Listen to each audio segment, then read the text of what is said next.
আসসালামু আলাইকুম প্রিয় দর্শক, আশা রাখি আপনারা সকলেই ভালো আছেন। আজ জামাত ইসলামের জন্য স্পেশাল একটি দিন এবং এই স্পেশাল ডেতে তারা আনন্দ করবে, সুস্বাগত জানাবে এবং র্যালি করবে। কারণ তাদের সাবেক সেক্রেটারি এটিএম আজহারুল ইসলাম কারামুক্ত হচ্ছেন। সকাল 9টা 5 মিনিটে কারামুক্ত হওয়ার জন্য আদেশ দেওয়া হয়েছে। যদি অন্য কোনো আর মামলা না থাকে, অন্য কোনো ঝামেলা যদি না থাকে, তাহলে তাকে কারামুক্ত করার জন্য আদেশ দেওয়া হয়েছে। প্রিয় দর্শক, আপনারা জানেন এই এটিএম আজহারুল ইসলামকে গণহত্যা, হত্যা, অপহরণ ও নির্যাতনের 6 ঘটনায় দোষী সাব্যস্ত করে 2014 সালে আন্তর্জাতিক অপরাধ ট্রাইব্যুনালের দেওয়া রায় গতকাল মঙ্গলবার বাতিল করে দেন সুপ্রিম কোর্টের আপিল বিভাগ। তিনি কিন্তু মূলত এই মামলার মৃত্যুদণ্ডপ্রাপ্ত আসামি ছিলেন। যদি সাবেক শেখ হাসিনা ক্ষমতায় থাকতেন, তাহলে হয়তোবা তিনি এই মৃত্যুদণ্ড থেকে নিজেকে মুক্ত করতে পারতেন না। জামাত ইসলামের আরেকটি মৃত্যুর বা শহীদি দরজা বা সংবাদ আমরা শুনতে পেতাম। যা হোক, মহান আল্লাহ তাআলার অশেষ মেহেরবানি ও দয়া, লোকটি গণ অভ্যুত্থানের মধ্য দিয়ে আবার পুনরায় জীবন পেয়েছেন। তিনি জামাত ইসলামের সাবেক সেক্রেটারি ছিলেন এবং জামাত ইসলামী দলের অত্যন্ত জনপ্রিয়, গ্রহণযোগ্য একজন নেতা। তো 2019 সালে তার মৃত্যুদণ্ড রায় বহাল রেখেছিলেন তৎকালীন আপিল বিভাগের পূর্ণাঙ্গ বেঞ্চ।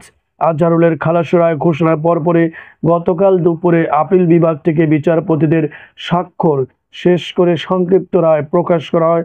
তখনই ধারণা করা হয় আজ বুধবার তিনি মুক্তি পেতে যাচ্ছেন। এরপর বিধি অনুযায়ী তার মুক্তির বিষয়ে আদেশ জারি করেন আন্তর্জাতিক অপরাধ ট্রাইব্যুনাল। আজহারুল ইসলামের রাজধানীর সাবেক বাংলাদেশ মেডিকেল বিশ্ববিদ্যালয়ের হাসপাতালে কয়েক মাস ধরে তিনি চিকিৎসা নিয়েছিলেন।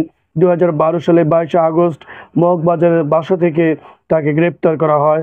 তখন তিনি ছিলেন জামাত ইসলামের সহকারী জেনারেল সেক্রেটারি। আপনারা জানেন, গণ অভ্যুত্থানের মধ্য দিয়ে জামাত ইসলামের সুন্দর একটি প্ল্যাটফর্ম পেয়ে যায় এবং তাদের জোরালো একটা আবেদন ছিল যে এটিএম আজহারুল ইসলামকে মুক্তি দেওয়া হোক। তাদের সরকারের সাথে তারা একটা লিয়াজ মেনটেন করে এসেছেন এবং প্রশাসনিক দিক থেকে, সেনাবাহিনীর দিক থেকেও তারা একটা লিয়াজ মেনটেন করে এসেছেন। তাদের খুবই প্রত্যাশা ছিল তাদের এই বর্ষীয়ান নেতা, মেধাবী নেতা, তাকে মুক্তি দেওয়া হোক। অবশেষে তিনি মুক্তি পেয়েছেন ইনশাল্লাহ। আজ তিনি তার দলের নেতা কর্মীদের মাঝে ফিরে আসবেন এবং তার পরিবারের মধ্যে তিনি ফিরে আসবেন। তিনি অসুস্থ ছিলেন বাংলাদেশ মেডিকেলে দীর্ঘদিন ধরে, সেখান থেকে তিনি মুক্তি পাবেন।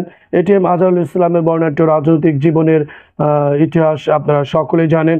তিনি হয়তো ভাবতেও পারেননি তিনি এভাবে মুক্তি পেয়ে যাবেন। হয়তোবা তিনি ভেবেছিলেন তিনি একদিন শহীদ হয়ে যাবেন। মহান আল্লাহ তাআলা তার হায়াত রেখেছেন, তার সম্মানকে পুনরুজ্জীবিত করেছেন এবং তিনি তার পরিবার এবং তার নেতা কর্মীদের মধ্যে ফিরে এসেছেন। আলহামদুলিল্লাহ, আমরাও ওনার এই ফিরে আসাকে ধন্যবাদ জানাই। সবাই ভালো থাকবেন।